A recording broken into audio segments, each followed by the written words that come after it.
Hello and welcome back, everybody, to the final round for today, the Losers Bracket Round 4 of the Eternal Tournament Series Season 2 Invitational. We have got one last game for y'all. We have Conf Croat on Stone Scar. Is this Queen? It's Burn Queen. Burn Queen. Okay. Conf Croat representing one of the other Burn Queen decks we have in the tournament. I thought they were all out. Versus Grizzly on Stone Scar mid-range. Yeah, Grizzly's deck is a lot less burn focused. Like, there's no Stone Scar Mauls, there's no Obliterates. It's just like good old value units: Statuary Maiden, Steward of the Past, Infernal Tyrant, Umbran Reaper. Yeah, the good old value units. And on the other side, we have Conf Croat playing a very, very interesting build of the Burn Queen. Yeah, he worked on this list with his brother, actually, who was almost a top 100 Masters player last season, who was a big Burn fan.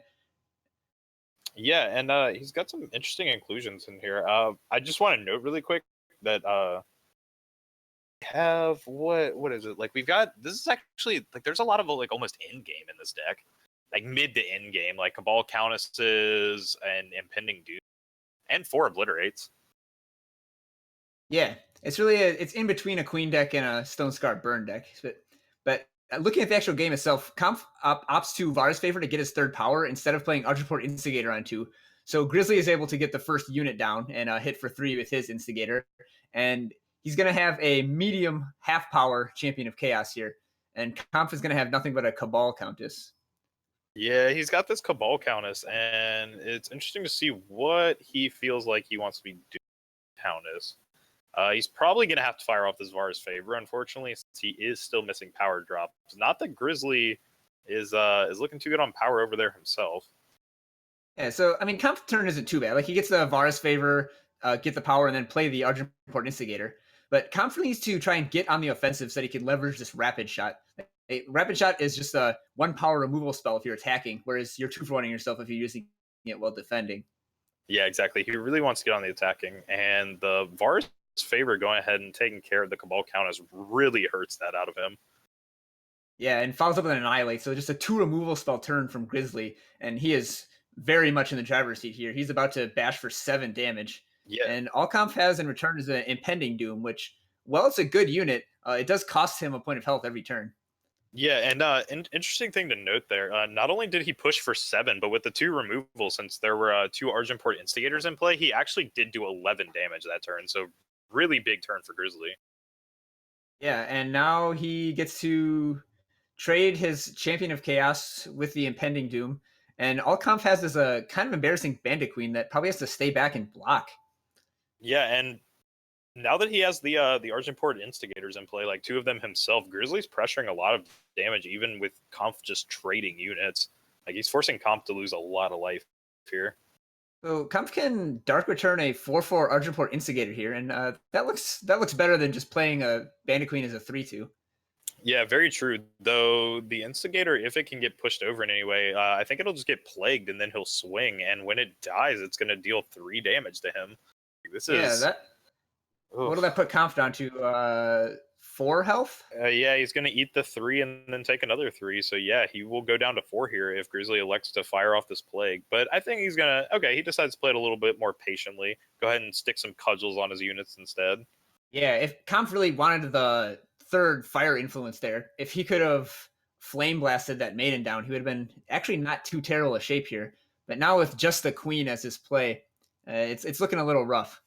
Yeah, definitely. It's interesting too if he had like another sigil, it's possible that he actually would be playing with lethal. No, he would be just short of it. With 1 more sigil, he would be 1 off of lethal. But if any units got traded, he could make up some of the damage there. Yeah, I think it's a little bit greedy to attack here. The way the board looks now, he would trade twice and go down to 2 health. But either way, it's really bad for him because Grizzly's going to start getting value off these trades with the Statuary Maiden. Yeah, actually, I'm kind of on the other side there, interesting enough. I think he absolutely had to attack there. I think you had to force an all-in at that point. Like, you force an all-in, you fire off the Rapid Shot on the unblocked unit. He would have taken an extra 9 damage. He'd be at 5, and then you just kill him with Flame Blast next turn if you don't die on the way back. We see that Grizzly picked up the torch, so it would have just killed him. But like, I honestly think he's just out of this either way at this point. That's a good point. Grizzly didn't have lethal without a removal spell, so you just make him have it, so to speak. Yeah, exactly. You kind of, there are those situations like that where I really think you just have to play to like your one crazy out, and like your one crazy out in that case was I need to just not die. Like if I just don't die, I can just flame blast next turn for the win. But instead, he's just going to take lethal damage here from the Argenport Instigator triggers. That's a very good point. You're making a very good point about playing to win instead of playing to not lose. Like if he stays back in blocks, like sure he's safer, but how's he going to win that game? Like eventually he's just going to get whittled down by units trading and instigator triggers. Yeah, exactly. Like even if he starts blocking there, like the Instigator, like if he ever has to trade units like he did there, like the Instigator just ends up dealing 3 damage. Like there's 3 Instigators in play. Like losing the unit is just as bad as a 3/3 hitting you. Yeah, so let's move to the sideboards here and see who has better cards for the pseudo mirror.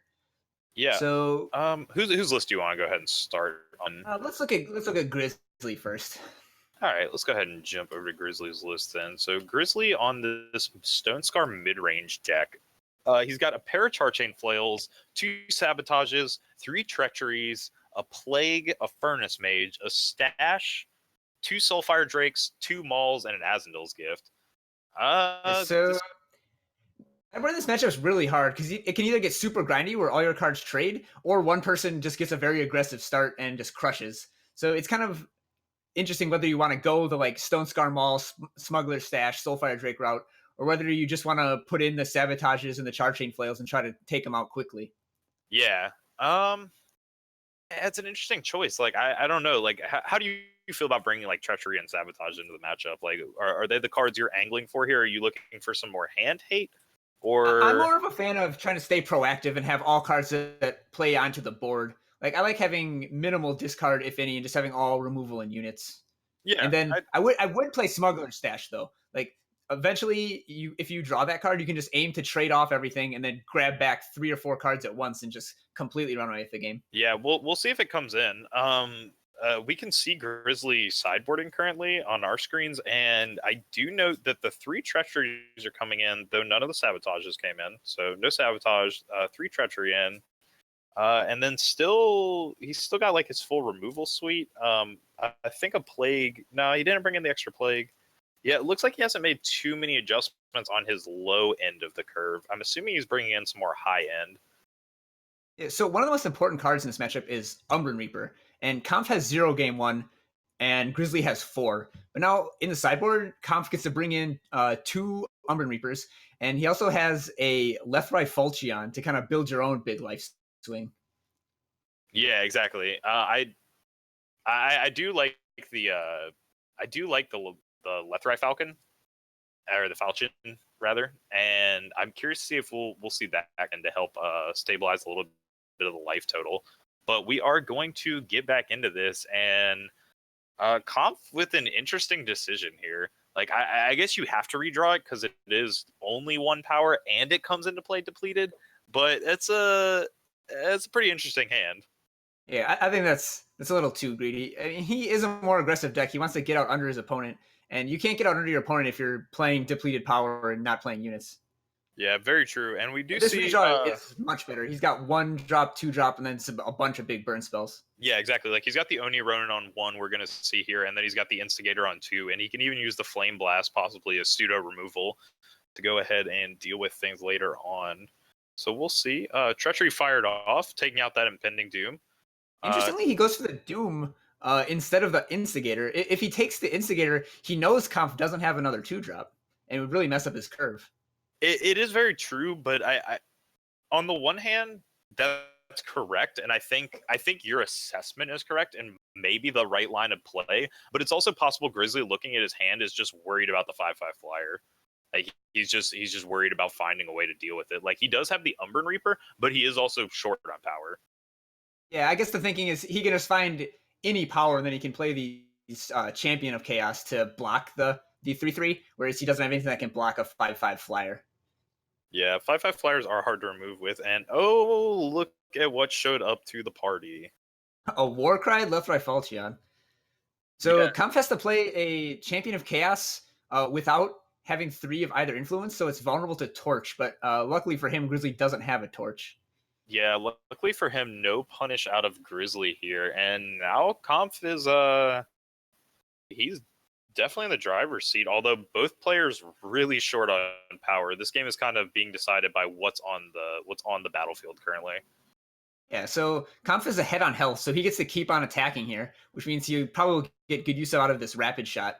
But if Grizzly draws a couple more power and gets down like this Steward and this Umbran Reaper, he's going to be able to switch that around really quickly. So Kampf also has to draw some power to leverage his big burn spells. Yeah, this is true. He needs to get to those burn spells quick. Like, he wants to get to Obliterate so he can go simultaneous, or not simultaneous, but back-to-back Obliterate and Flame Blast in 2 consecutive turns and put up, 11 or 10 damage. And then he's also got this Lethrai Falchion he's hoping to, like, put on a unit and just start beating with it. Like, one of the Champion of Chaos that has, if he can get Overwhelm on this Champion of Chaos, it'd be a huge deal to suit it up with the Falchion as well.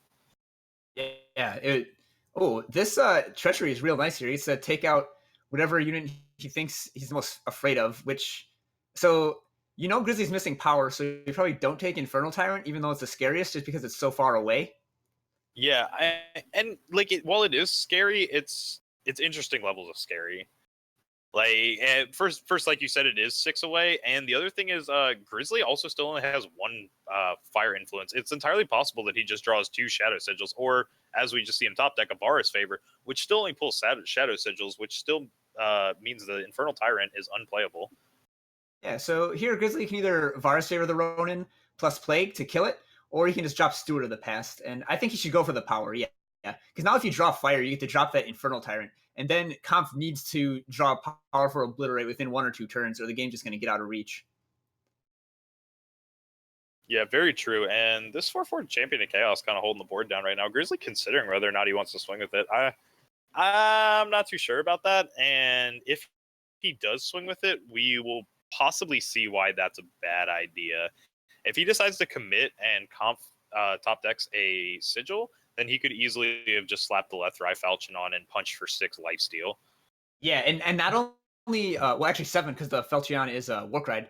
But and not only that, but he would get 2 attacks with it if the champion wasn't able to block the first attack. And like 2 swings, that's you gain 14 health and then deal 7 and trade with another thing. Like, that's just a massive swing. Yeah, very true. And we're over here just seeing Conf try and push through, and Grizzly's gonna get blown out by a 3rd rapid shot. And like, oh man, yep, we see Grizzly mousing through his void really quickly to make sure that is in fact all 3 rapid shots. Yeah, rapid shot is just such a powerful combat trick. Yeah, it definitely is. Although this Infernal Tyrant's going to put in a lot of work here. Like, it's going to start gaining him 6 until he can find an answer, and he's still short on power to get this Obliterate down on it.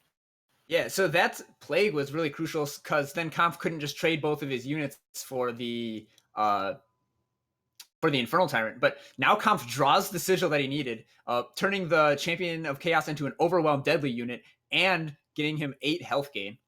So now even if Grizzly blocks it, and like he's going to, he's still going to get Overwhelmed over for 7. Oh man, and here it is. Like, you can get that Obliterate off here. Yeah, if you obliterate the 6/6, is that just the game? Maybe. I don't think it's game. Yeah, it's not game. It's close, albeit. All right. Well, it doesn't matter. Grizzly doesn't block with the Infernal Tyrant, so the Obliterate to the Dome is just going to take him out. Yeah. And under that play, like that was actually really heads up of Conf to actually play it that way. We, or at least me in particular, like, I was thinking that he would fire it off pre-combat, but it actually was smarter for him to go ahead and commit in the attack and see if he could actually bait out the lethal with the greedy Steward of the Past block, which is what we saw. Like, he blocked with Steward of the Past to go for the deadly, thought he was safe, and then he got the Obliterate dropped on him. Yep. Yeah, he wanted to get another attack in with that Infernal Tyrant to gain 6 more health. But alas, it was not to be as Kampf to the power he needed for that Obliterate. Yeah. Right, and so, about time for him too. Like, 5 power on like turn 12 is not too unreasonable to ask for. Yeah, so that means we're heading into the decider here, game 3 coming up. Yeah, this is game 3 of what will most likely be our last game of the day. We might actually switch over to another match if this one finishes up quickly. So we will keep you guys updated about that as it happens. But game 3 right here, Comp with an interesting hand. Like, he's very slow. Very slow. Yeah, so this hand from Conf is actually why I'm not a huge fan of Bandit Queen in this deck. Like he has a bunch of one drops, but he doesn't have as many as the traditional Queen Jito decks. So sometimes your Queen doesn't have any cheaper units to pump when it comes down, and it's somewhat lackluster as just a 4/2 with charge. Yeah, very true. We're seeing some interesting draws out of both players. Grizzly's going to fire off this treachery on his turn and take a look, see whether or not he wants the Bandit Queen or the impending Doom. Yeah, if his choice is last game or any indication, he's going to take the Impending Doom since he doesn't have any flying blockers. But, or no, he doesn't Annihilate, so yeah, he definitely takes Queen. Yeah, takes Queen since he has the Annihilate in hand. So we will see him reduce that. Although Comp's picking up his own Cabal Countess. This is very nice. He gets to do the old shrug and pass, like, oh, didn't draw a unit, your turn, and then just ambush that down end of turn and force a response from Grizzly. Yeah, I'm interested to see what Grizzly's going to fire back with here. He might choose to just throw his own Countess in the way, in which case that would get eaten by the rapid shots. So yeah, I think he is aware of rapid shot, and he's going to go for Annihilate end of turn, and then on his turn play a fourth power and then Death Strike. I don't know. He does go for the Countess. Goes for the Countess to actually get it on board so he can start pushing some damage back. And he did have the power for Annihilate. It wasn't terrible. Like, it's just not a particularly favorable position for him right here. Like, he's guaranteed to take at least 4, and since we can see Comp's hand, we know he's got a lot of gas left. Yeah, so I mean, the line is fine. Like he just decided that he wanted to sort of force the issue a little bit more. But just from a strategic standpoint, you know that Comp's deck is lower to the ground. It's playing Bandit Queen, it's playing more one drops. So I kind of want to take the control role from Grizzly and try and draw into my Umbran Reapers and my Infernal Tyrants and sort of weather the storm, so to speak. Yeah, you can definitely afford to sit back a little bit more against the Burn Queen deck and play slightly more defensive. You have the Infernal Tyrants, and they're on the full burn game plan. They're just trying to race you as low as possible. So is he gonna Dark Return back Impending Doom here? It's an interesting choice, but yeah, I actually kind of had the feeling he would go for Queen here. That way he can. This is an interesting blast. This gives him better attacks next turn, I suppose. Like even if Grizzly plays a blocker, Comp's units will have quick draw. Yeah, and we do see that Infernal Tyrant get picked up for Comp. I'm curious to see if Grizzly here will opt to drop the Champion of Chaos since he knows the Bandit Queen was picked up off Dark Return. Yeah, playing champ is just resigning yourself to tanking 10. I don't think you can afford to take 10. Yeah, exactly. Like, I don't think you're in a position to take 10, so I think you just have to hold back here. And Death Strike. Do Death Strike Queen or Countess here? I guess Countess, since she can still be activated. Yeah. So he's going to go down to 6 here, but not be dead to Obliterate because Grizzly will gain 2 when he plays the Infernal Tyrant from its summon effect. Yep. So he will have the Infernal Tyrant play next turn. And, I mean, he's got the Obliterate. This is very interesting to see if Grizzly can manage to pull this back out. Ooh, don't get greedy with it, Comp. He's hovering over it. Well, actually, I guess it's not greedy. Yeah, sorry. He did play the Champion of Chaos, so like, there's nothing he's too worried about. Like, if you stick it on the Bandit Queen, you know it's going to go through. There's no Annihilate. He's waiting to see if Grizzly has an Annihilate, but it looks like they're neither player. Well, it's kind of a one-person standoff. Comp doesn't know that Grizzly doesn't have anything. He's debating whether he wants to use this rapid shot just for four burn damage, basically. And I think he should actually. Like, if he pushes this here, like, I mean, Grizzly goes down to 2. Like, I think this is just game. Yeah, I think that Grizzly, by not death striking, just put himself a little too low here. Like, he is just dead to the Obliterate, and there's nothing he can do. Yeah, exactly. Like, he really needed to drop the Death Strike into whichever unit, and that would have also prevented the Rapid Shot. Like, the Rapid Shot, he would have basically 2-for-1 the Bandit Queen and the Rapid Shot. So yeah, a little bit unfortunate there, but congratulations to Conf for making it on to day 2. Sad to see Grizzly fall here, Yeah, but Kampf has a chance to repeat his semifinal run from last season. yeah. And so we actually have another match in the queue. We've got a control mirror going on between Sir Rhino and Jello Moose. But before we hop onto that, I just want to make a quick plug for our Patreon. If you're enjoying the show and feel like you want to make a contribution, you can do that on our Patreon at www.patreon.com/RNGEternal. Once we get a little bit more funds, we're going to start streaming all weekly tournaments instead of just the some that we do now. And we're going to get our casters on camera so you can see our lovely faces while we talk to you. Yeah, I'm sure that's what you are all looking forward to. We also do have a goal, though, in there that I just want to highlight for everybody, where we are trying to get enough money together to where we can fly everybody. Like, we're all going to get together for the actual midseason invitational and have all of our casters, all of our production, all of the aReNGee Eternal team in one room, one actual location, and broadcast from a physical location where you can see everybody. We'll all be there. We'll have actual physical desks, not our own desks that we're sitting behind, but an actual casting desk and analyst desk. So that's kind of the goal that we're pushing for with the Patreon. So if you enjoy the show, if you enjoy the product, please feel free to kick us a little bit of money. We always are willing to accept it. We need it desperately so that we can make goals like that happen. While it is a stretch goal, it is something we are very much looking forward to doing for all of our major events, actually having the team together. Okay, and I think we are going to jump into Sir Rhino versus Jello Moose here in just a second. Are the games currently up? All Oh, right. wow. This is quite the board state we've jumped into. Both players are cursed by an Azendel's gift. Azendel being very generous today. Oh wow. Okay, so yeah, we've got the Azendel's gift down, and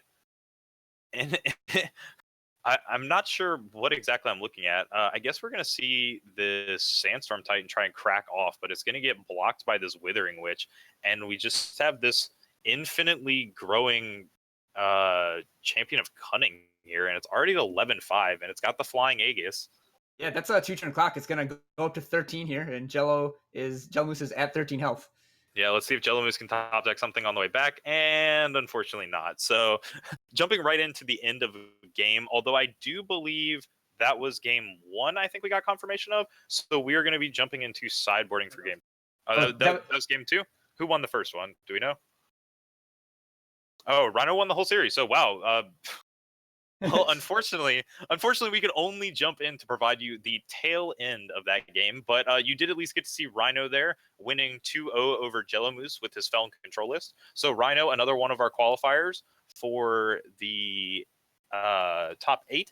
We have Rhino now, Conf Croat, Toth 201 from the winner's bracket, I Read Minds from the winner's bracket, Loco Pojo from the winner's bracket, and Bobbert Joe from the winner's bracket. So just waiting on the results of the Shadowfire versus Unearthly game and Jocked versus Ilya K for our last 2 for top 8. Yes, and tomorrow we are going to show every single match between the top 8 players. So you're going to have a solid 10 matches worth of Eternal tomorrow. Yeah, it is going to be a very long day tomorrow. We started broadcasting at noon today, and we're done by 5 with 7 rounds. So we had 7 rounds today. We have 11 approximately tomorrow.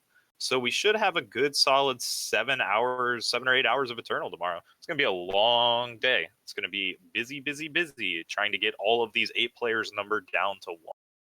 Yeah, I'm looking forward to it. We'll get to see who the true champions are, and we'll get to see which of these cool decks the players have brought takes home the crown. Yeah, definitely. Since we've got a few moments, I think really quick, do you want to talk over like the decks that we've actually seen make it through the tournament so far? Yeah, sure. Let's go through each of our people so far. So we have yeah, we have an infographic here, I think, for the tournament meta breakdown. Yeah, we're Oh, okay. Yeah. Okay. So we have Toth 201 here qualifying for the top 8, and Toth was on. Was he? Oh yeah, he was on. Yeah, he's looking to make it a back-to-back here. He won the last ETS Invitational with a Shimmer Pack deck as well. Yeah, he won the season one invitational with what was at the time like one of the original constructions, I believe, of Shimmer and Cumbry, or not Shimmer and Cumbry, but Shimmer Pack, because it was playing three colors. Yeah, yeah, it was Shimmer Pack Splash Fire, if I recall, and he was playing he's playing like Vault of the Praxis and other cards like that in it. Some of like basically like the slower, more grindy version. Yeah, that was right after open beta started, so the deck lists were a little less refined than they are now. Yeah, a little bit less. Next up, we have I Read Minds, who Toth will be playing tomorrow. He brought Big Combry, pretty standard Big Combry list. Yeah, a lot of great cards here. You know, the standard Night Chance of Seraph, Sandstorm Titan, Harsh Rule, Martial Ironthorn, Mystic Ascendant deck. I mean, it's a deck that's been around forever, but it's been around forever for a reason. Like, it's packed with powerful cards, and it has a solid game plan in every matchup. Yeah, definitely. Like it's one of the consistent decks, and we're starting to see a theme here. Like that's two Combry decks. You'll follow the theme as we go to our other two winners games. We had Loco Pojo taking his top 8 place, casting earlier as well, with his Stone Scar Maulers list that he's been playing around with. Yeah, and Loco Pojo has gone undefeated in at least one ETS weekly tournament with this list, and he's brought it back for the Invitational. It's got a lot of the signature Pojo cards, like it's got 2 Subverts, which he really likes, and 1 Smuggler's Stash, which he has been playing for a long time. And in classic Pojo fashion, he has some spice with 1 Voprex the Great Ruin in his main deck. Yeah, there was a Voprex in his deck. I'm not sure if anybody got to see it today, but I'm hoping they do at some point. I would love to catch that one on camera tomorrow while we're casting. Yeah, well, we'll be casting all of his matches, so if it gets played, it will be on the stream, and we Very will true. see it. And And Pojo's going to be playing against Bobbert Joe with a more stock Shimmering Combre list with units like Initiative of the Sands in it. And moving on down to the losers bracket, that was our top 4 for winners bracket. Our losers bracket, we have Conf Croat, who we just saw qualify 2-1 over Grizzly. He will be on that Burn Queen list tomorrow as well. And he will be playing against the undetermined currently winner of Shadowfire and Unearthly, Shadowfire on Feldscar Control, and Unearthly on Rakano Plate. And after that, the second losers bracket match we'll be featuring tomorrow will be Sir Rhino, who we caught the tail end of, going 2-0 over Jello Moose with his Felden control list. And he will be playing of the, now we know the score of 2-1 Jocked, winning out with, I believe he was on Stone Scar mid-range. And yes, he was playing Stone Scar mid-range over Ilya K's. Yeah, and that's the deck we can't classify. It's Stone Scar mid-range Maulers. Yeah, Stone Scar mid-range Mauler is like it's somewhere in between. Somewhere in between. And unfortunately we can't ask the creator since he told us both. So not too much we can do there on the classification, but we'll call it Stone Scar mid-range in the meantime. So that is your currently top 7 but top 8. Yeah, and before we sign off today, that's it for the matches. But we are going to hand it off to Rekenner, our wonderful TO. Actually, we are not. Nope, we are not. We're just going to go ahead and close this out ourselves. So Okay. I just want to thank everybody a whole bunch for tuning in today. We had our highest viewer turnout we have ever had on the stream. I believe our peak was somewhere around like 430. So that was just absolutely insane, guys. Thank you so much for all the support. We love doing this broadcast for you guys, and we're glad that you all love tuning in to this fine tournament. Provide. Yep, and we'll be back next week with the Pillars of Amar team tournament. Before that, we'll be back tomorrow at noon Eastern to cast day 2, cast the top 8 of the ETS Invitational. So I'll be there. Bearus will be there. We might have another caster joining us. Yeah, we might have either J Knight or Loco Pojo coming on, depending on how that works. Maybe a little bit of Neon. We'll see how that shakes out. If you showed up to view today, please tune in tomorrow. The matches are going to be fantastic. It's going to be a long day. We're going to see a lot of really great Eternal players playing some really great decks and some hopefully fantastic matches. We already saw some amazing games today, and I'm hoping we're going to have plenty more of that to show you guys tomorrow. Once again, the time for that is the same time as today. It will be noon Eastern Standard Time. So set your clock, set your alarms, know to be here because it is going to be something you will not want to miss. Yep. Thanks everyone for watching, and we'll see you tomorrow.